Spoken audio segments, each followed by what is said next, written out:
Avant, permettez-moi de saluer au passage nos frères et sœurs du PDCI RDA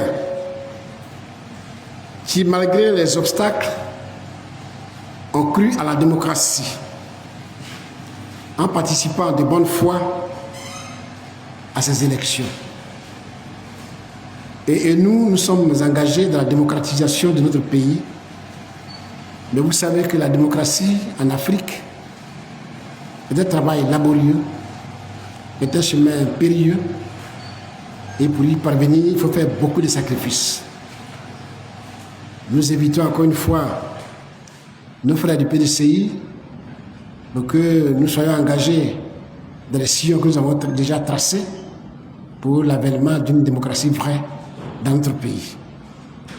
Nous avons quitté un à un.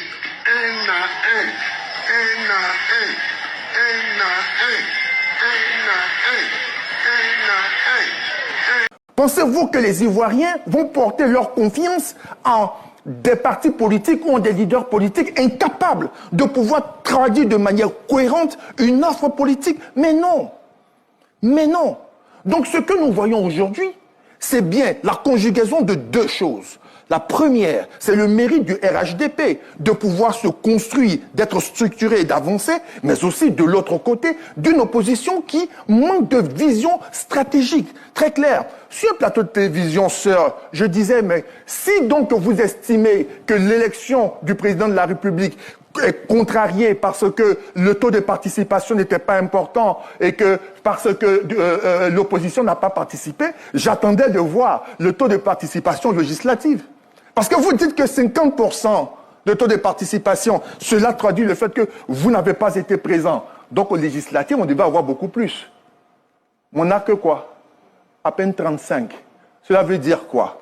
Cela veut dire concrètement que les Ivoiriens ne sont pas dans cette logique-là et qu'eux ne sont pas capables de se mobiliser un électorat qui les suivrait dans leur démarche. Donc, madame, ce que l'on peut dire tout simplement, c'est qu'on ne peut pas être surpris de ce qui se présente à nous aujourd'hui. Ce n'est que le résultat ou la résultance d'une démarche claire et stratégique d'un parti présidentiel qui se donne les moyens d'aller à la conquête des Ivoiriens. Justement, vu que la droite est bien présente, comment est-ce qu'on évite cette impression de parti-État? Madame, c'est comme si vous reprochez à un premier des classes de rester premier.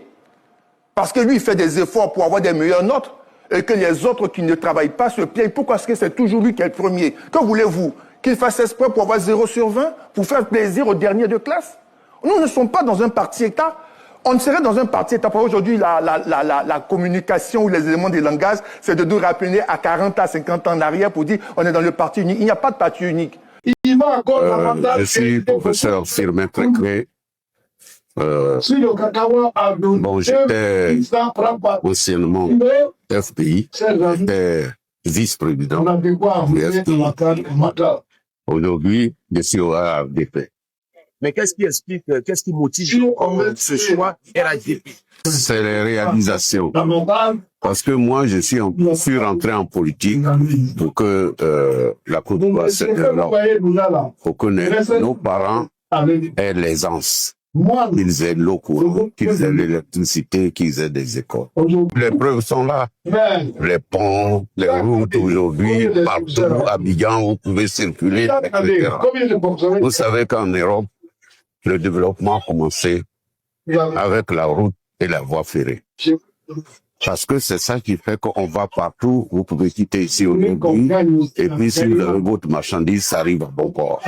Donc, le développement commence par les infrastructures. Vous voyez également que nos parents peinent avec le cacao et le café.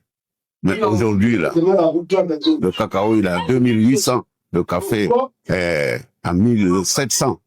Vous voyez, ce sont des progrès. Et face à cela, je ne vois pas d'autres alternatives. Donc, j'ai décidé d'adhérer au RHDP pour apporter notre... D'abord, il faut placer la Côte d'Ivoire au premier rang. Si on aime la Côte d'Ivoire, on doit aimer la paix. Si on aime la Côte d'Ivoire, on doit pouvoir faire la réconciliation. Si on aime la Côte d'Ivoire, on doit pouvoir reconnaître le travail de chacun d'entre nous. Et le travail de le président Alassane Ouattara, il est visible, il est utilisable par tout le monde. Donc je leur demande d'aller voter massivement en paix et dans la discipline pour que au sortir des élections, le président Alassane puisse être réélu et continuer le travail qu'il a entamé. Langage vérité.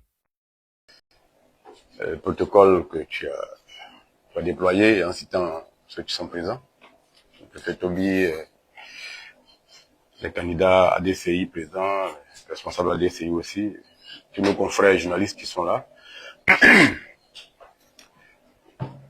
Ce point de presse-là, je l'anime en prélude au recours que nous allons déposer dans les jours qui viennent auprès du Conseil constitutionnel aux fins de contester les résultats provisoires qui ont été proclamés par la commission électorale indépendante, d'abord à Tia Salé et ensuite par la commission centrale hier